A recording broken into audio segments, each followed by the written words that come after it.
I am that I am, an embodied master in service. Time for part 2 of our video. See where it goes. Flow in that river in a sense of consciousness. To express that beautiful consciousness. Consciousness loves to express itself.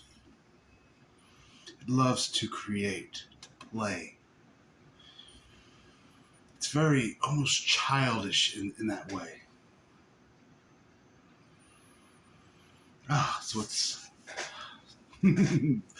go play that. The title of this video again was Gaia Consciousness and Global Warming. As we talked about previously, mostly about consciousness in the previous video. Maybe we'll move on to some other topics now. Gaia, Earth, Mother Earth. As I said before, everything is going new. And that includes Gaia, Earth. It's going new.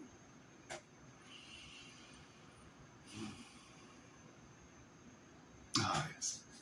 A beautiful thing. And at times, like I said before, it's change. And change can be a bit scary for the human. Because it's not predictable. Because it's new. It's not the same old. We're going into this new consciousness, this new energy. Because you have consciousness expands, the new energies have to come in support of that consciousness. And that means you have old energy there that no longer serves that consciousness. And that old energy has to go. But a lot of people are going to hold on to the old. They're going to grip it really tightly. Because it's what they're used to. It's what they're comfortable with. Like I said before, a lot of people, if you go out and do you want change? Do you want change and do you want freedom? They will say yes. It'll be an absolute lie. Because it's coming from the mind. They think they want that. But when it really happens, they don't. They want and maybe a little bit of change. Maybe a little bit of freedom. But they don't want true freedom. Because true freedom is absolute. And true change is also absolute. Everything changes. Not just a few things. Everything changes. And that is, like I said, it can be uncomfortable if you're not ready for it. It can be very disturbing because everything has to change. And if you hold on to things, that's going to cause a lot of restrictions, a lot of not allowing energies to flow in. You're trying to hold on to these old things like power and control. It will hurt very badly. It can cause a lot of pain, a lot of suffering if you hold on to it. So as we transition, as the old energy begins to exit and that new energy is starting to come in, it causes a bit of turmoil, a turbulence. Good news is Gaia is leaving. By Gaia, I would say not Earth itself. Earth is still going to be here. But Gaia is transitioning. I love it when I can't speak. It's so fun. It is moving on. It's letting go of its responsibilities. Because everything is going new. One of the things that's new is the responsibility of Earth. The old responsibility, Gaia, was in control in a way. It's the nervous system of the Earth.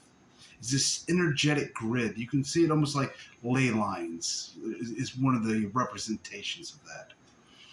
But it's this communication system that kept Earth in a sort of balance. That has to go because everything is going new. Gaia is letting go of her responsibility so humans can take up that responsibility. That's part of growing up, you can say. Part of growing in, of attaining your consciousness, of integrating your consciousness. You have to take responsibility. That means humanity will have to take responsibility for Earth. Gaia will no longer do it. Now, it's not going to happen overnight. It's a process. As one energy comes in, the other energy begins to leave, and there's that wibble wobbliness that's going to happen as people trying to find new balance in the new way to live. And as that happens, Gaia is going to slowly just kind of leave, exit the room, as you could say. And to me, that is heartwarming. I know for some people it won't be a joyful thing at first. You have spent many lifetimes on Earth, and you may not be aware of it mentally, but there's an energetic signature that Gaia gives off that people are used to feeling. It's kind of in the background. It's just been there. And now that it starts to leave, you feel off. There's something wrong. Well, nothing's wrong, but you think there is. You can see this playing out in things of global warming, the changes of the temperatures and water levels on the planet. It's not the first time this has happened. And this is going to cause people to bring their awareness to things. In other words, it's going to make them, in a way, not by force, but if they want to live in a certain place, they're going to have to be more conscious of the planet, of how our energy, how our actions affect the planet. And we'll have to take responsibility of that. Gaia usually worked very slowly over a long period of time in her energy, evolution, the way things changed. But things are going to speed up. Science is going to come in more into play. You'll see the development of, I guess you could say, artificial plants to change environments. Because as the planet warms up, the environments are going to change. Water level is going to rise in certain places. Temperatures are going to spike. You have the weather patterns will be changing. It's not bad. It's change. You say you want change, then you can't hold back. You have to go fully into it. You have to embrace the change. Go along with it. Oh, wow, everything is changing. Instead of being like, oh my God, everything's changing. Oh my fuck, what am I going to do?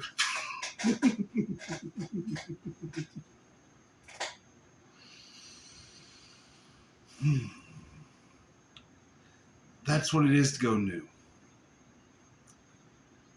People usually, when they think of new, they think of just a little bit of new. But we're not going there. We're going completely new. And that is a celebration. We didn't destroy ourselves and have to restart again in the way that, say, we did after Atlantis. No, we didn't do that. We accomplished what we came to do. I know for some people who are looking around like, doesn't look like it. Well, you're just not looking at it in a multi-dimensional way. You're seeing things in a very limited, focused human way. Very linear. not seeing how everything is going to affect everything else. I wonder sometimes in the year like in 2060, will I even recognize society? If I could just jump there right now from this point. Would I be lost? Would I be confused? Would I know what to do? Because everything is going new. Everything's going to be different. The way you pay for things, the way you make money. With artificial intelligence, robotics, work is going to become a thing of the past. Money is going to change. Because what do you do when you have robots doing the work? People don't have a living anymore. At some point, something's going to have to be done about that. Someone's going to say, well, we're getting rid of all these jobs with these new computers and these robotics. Now we just have 30% of the country that can't even go to work anymore. There's just no jobs for them.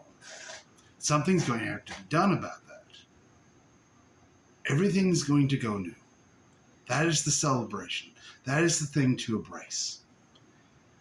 And it's going to be a bit scary at times because what does that mean at times? Because there's many potentials that could happen.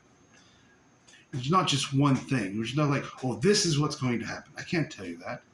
There's a myriad, a whole bunch of different choices. What type of power source are we going to use? How are we going to use AI? How are we going to use robotics? What are we going to do about money? How are we going to change that? What are we going to do? That is what humanity is going to have to choose here in the next few decades. Those choices, you could say, will be long-lasting for a long time, how they affect humanity and where we go.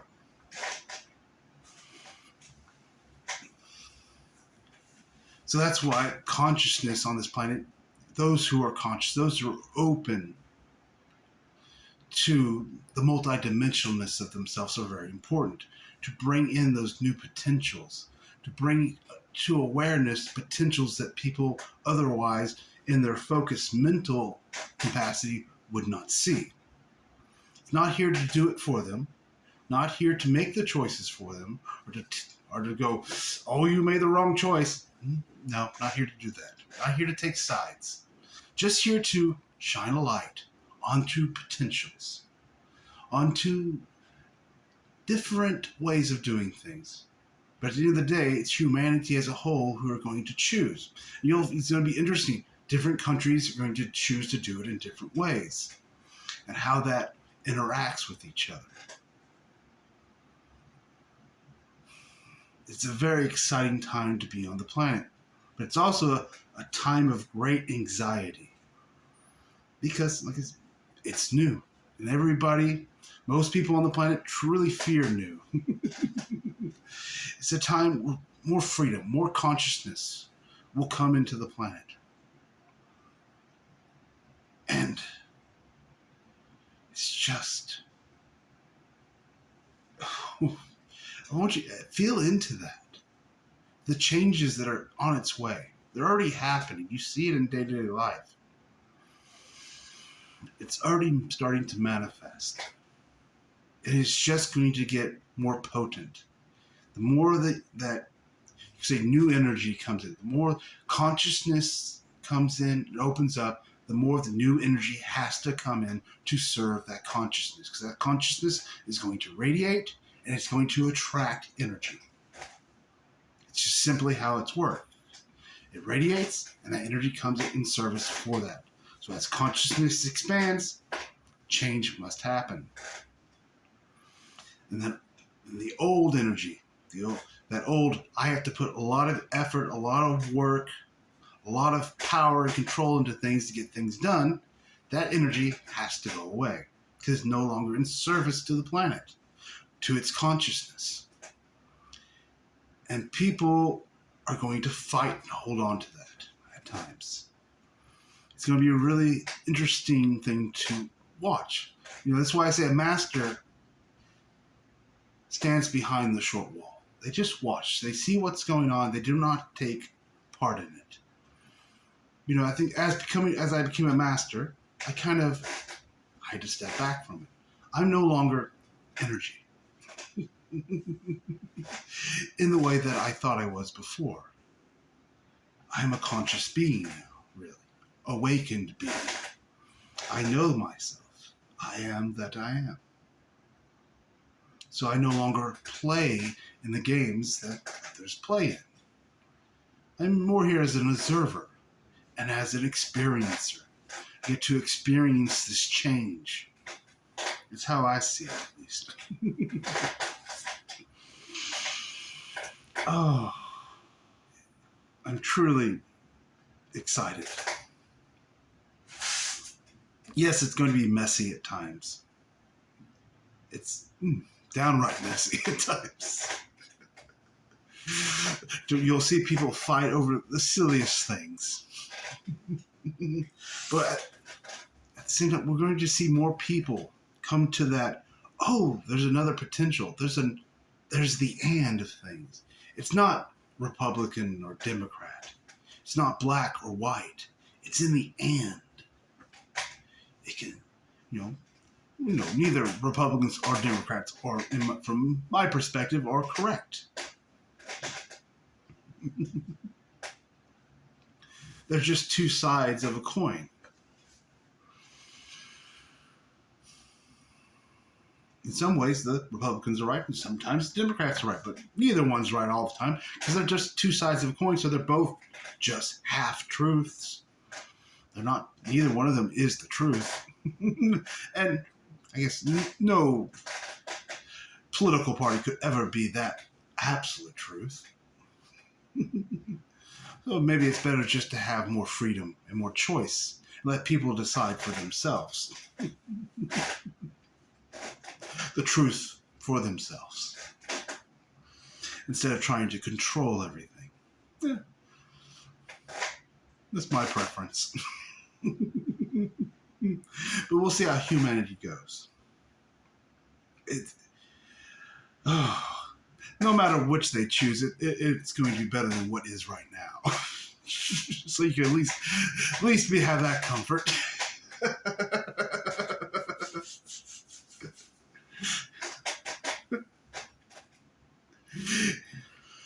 But what do we do when jobs start going away? What do you do then? What happens? How does that affect society when you no longer have to go to work? Maybe there's a living wage that's just automatic that everybody gets. And perhaps if you volunteer to do certain things or do have a job of sort, you may make extra money doing that. But everybody has a basic, just living wage that they get automatically. That is a very high probability of what's going to happen in the future. How does that? What do humans do with that free time? Do they get creative? Do they start going back into the heart? Or do they just sit around all day playing video games?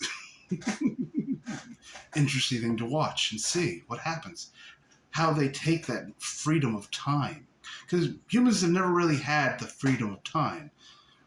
Because they've always had to do something. They've always had to put energy so they could get very little back. They've had to plow the fields. They had to build the house. They had to go to work. They had to commute. They never had the true freedom where you don't have to do that anymore. What will they choose to do? That's going to be a very interesting thing to watch. Then how does education change because of that? If you don't have to train everybody for a job, what does education look like after that? How does that change the way we teach? Do you even need teachers anymore when you'll have robotic artificial intelligence? You'll have a computer you can talk to who will talk back to you. Will you have to go to school anymore? Will everybody just have their own school at home? Kind of like you can say what happened during COVID. A lot of kids went to school over online.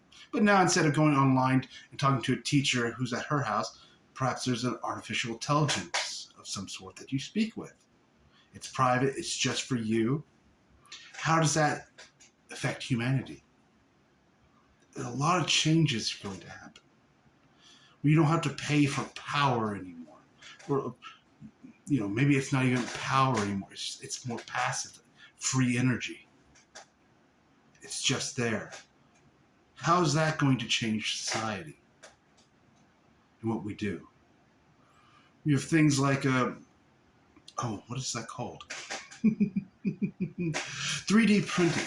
How that's going to improve, and there's great advancements in that where you can not just right now it's just little plastic little things they can make, but that's going to be in the future can be almost the replicators of Star Trek. How is that going to change society? The way we do things, the way we interact with things.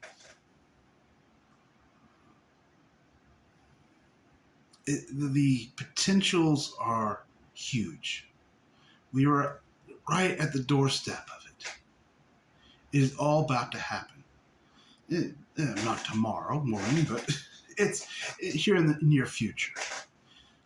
10 to 30 years. In the next 10, 30 years, you're going to start seeing the step-to-step of the stuff coming into play. That's a short amount of time for how much change is going to happen. You look at the 1900s, how much we changed in the 1900s, how much consciousness had expanded, and we had this explosion. Started the we started the 20th century riding horses. Then very quickly went to cars. We had planes, jets, went to the moon, internet, computers, all that in 100 years. Now we're going to go more new than that. It's going to be so radical, and we're going to do it in such a short amount of time. Say 30, 40 years at the most. The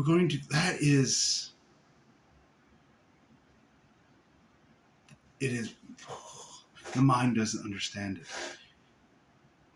If you could go to the year 2060, you probably wouldn't recognize, you wouldn't know how to pay for anything. You wouldn't know maybe stores go away in the sense that they are now. Who knows? Potentials are endless. What do we do with all the office buildings that are going to be empty? Oh, interesting times.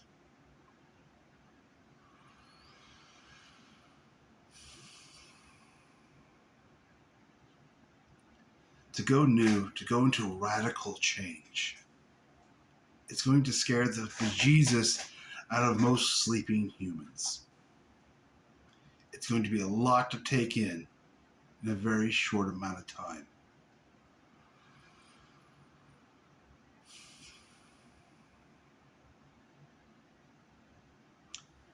Oh, it excites me.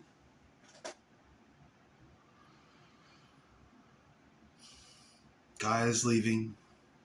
Humans are taking responsibility for the planet. Changes in the planet. Oh, that's scary to a lot of people. But things change. And you have to trust consciousness,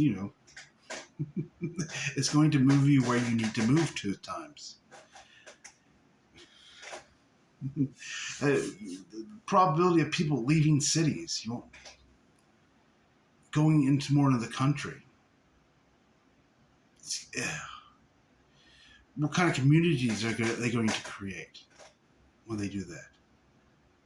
Are they going to follow the same old traditions? How will marriage look? Everything is going new. Marriage, the way you raise children, the way communities are structured. And all of that is going to go new. There'll still be those who hold on to the old. You'll have those Amish-like people who fear the future, who fear change, and think, no, the traditional way is the best way. The old energy is the way. We have to work hard. People who don't work hard aren't good people. They don't have morals.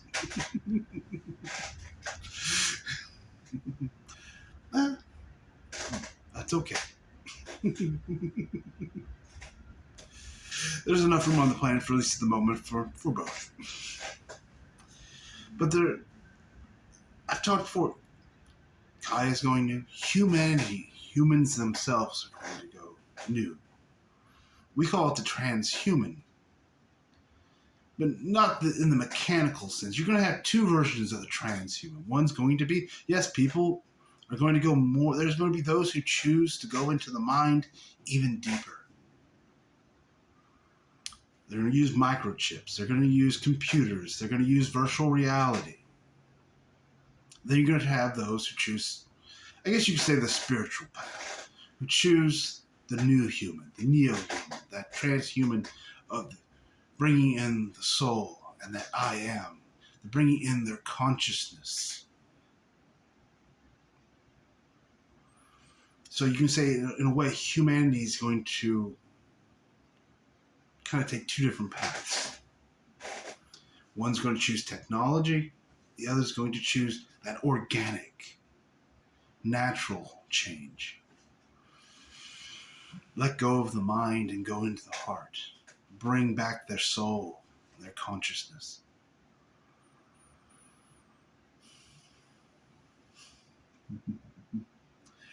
It's interesting.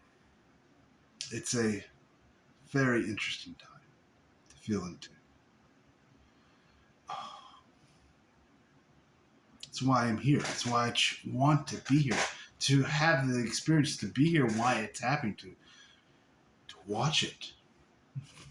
And some people, those who are asleep, are just going to enjoy it through that experience, what they choose. But you're going to see more people wake up.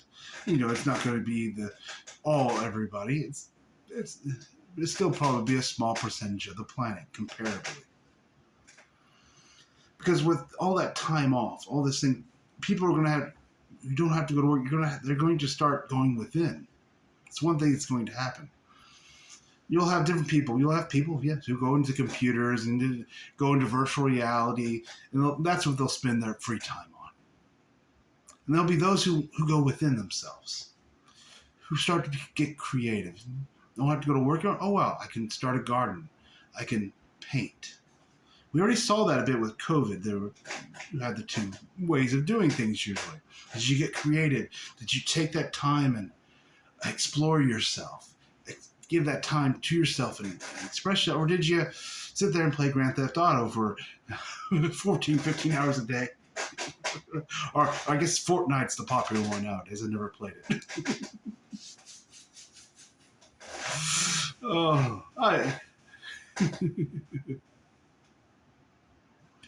But yes, there's those things. It's the choices humans are going to make. There's not a wrong choice. There's not a right choice. Yeah, there's compassion. There's non-judgment.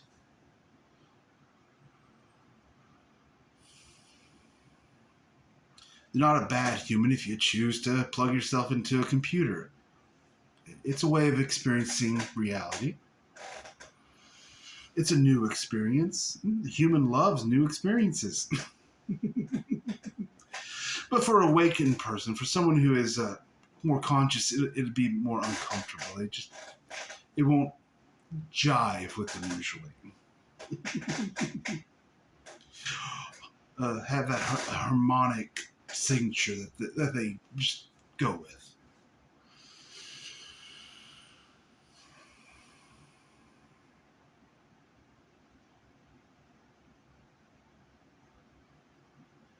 So Gaia's leaving. Humanity is taking Gaia's responsibility. And it's through all these technologies that are going to come, these energies that are going to come in to serve this new raised consciousness, as you call it, this new understanding of yourself. You say a lot of humans have realized this, but don't know they have.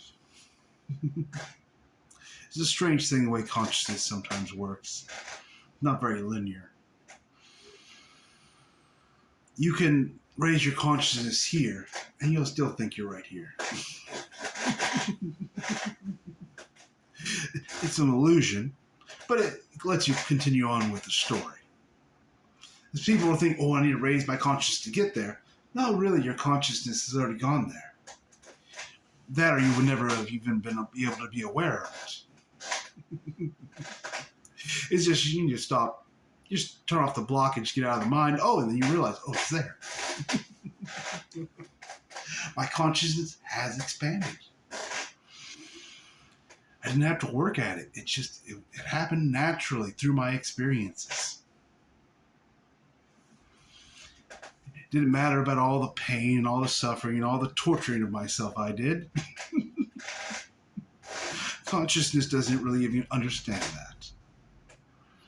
The human does, but consciousness has a vague knowingness, but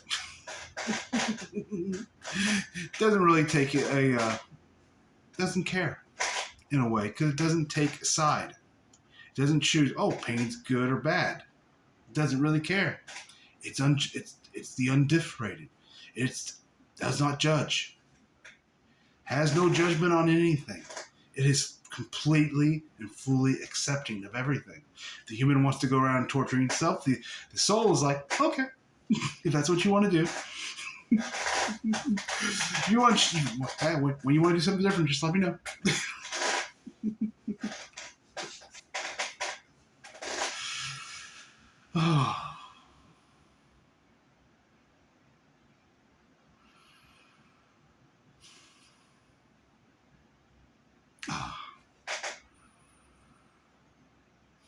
There's not much more to say.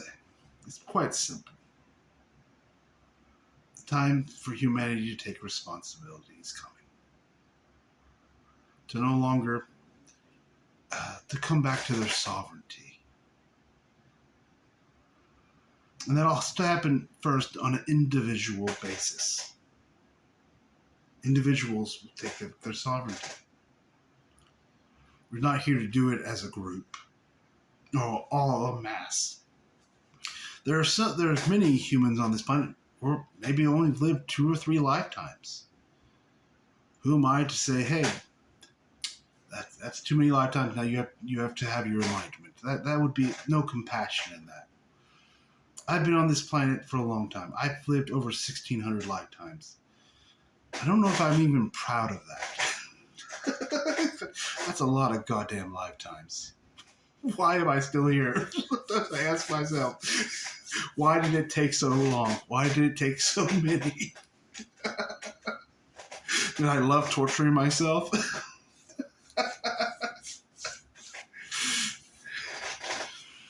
One of the reasons I waited for my enlightenment. Energetically, I put a blockage on it in a way. Many did, and many have, because they waited for the appropriate. They had a knowingness. It wasn't the time for it. If I had my enlightenment 30, 40, 100 years ago, the planet wouldn't be going through this change. I would probably had my enlightenment and probably shortly after left the body. Because there would be no reason to stay. There'd be no reason to really to be here. The planet wasn't ready for it yet. Most masters have done it. Most masters in the past never knew about them. Never heard their names. They had their enlightenment. They may stay for a little bit. But eventually they decided there's no reason to. It's time to go. And they just simply walked out.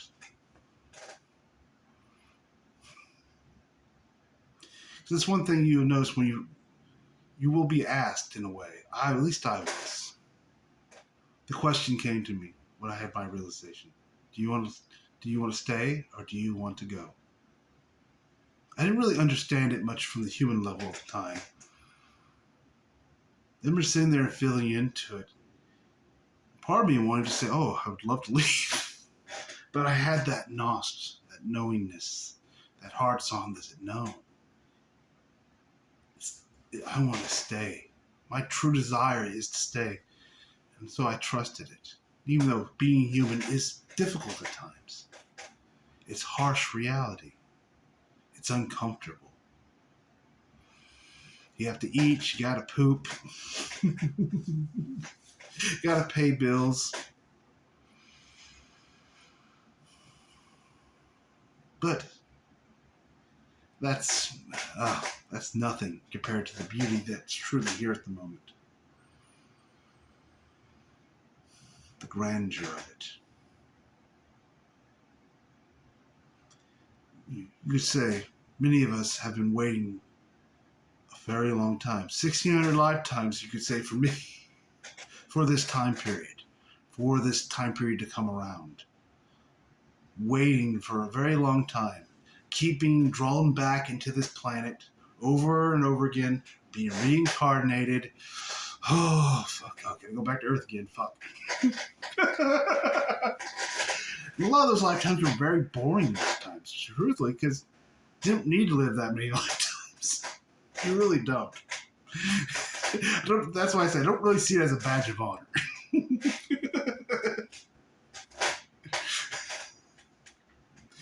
You can have your enlightenment within 3 or 4 lifetimes if you choose. Most choose to stay longer than that because they want to go through a lot of the different experiences. But once you've had a few lifetimes, you've had certain types of experiences, you've gotten the wisdom from those experiences. You take that wisdom, that experience you had, and you can put it through all the potentials within you. And all that known or possible experiences come to wisdom as well. That's kind of a beauty of how this works. All those potentials you never did or could have done, all those different choices you could have made, they're still there. They were never lived out. They were never brought into experience. But with the experience and the wisdom that you have gathered, you take that, and now you can put it to understanding through all those other knowingnesses, all those other potentials you have, and they come into wisdom as well. It's kind of a cascading effect. It just goes out like a wave. Every potential you could have possibly had comes into wisdom. It's kind of one of the beautiful things we did here. So it's not just about the lifetimes you lived and the choices you made.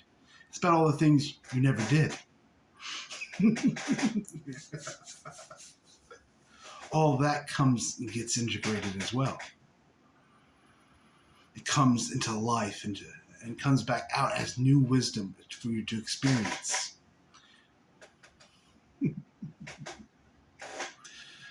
Oh.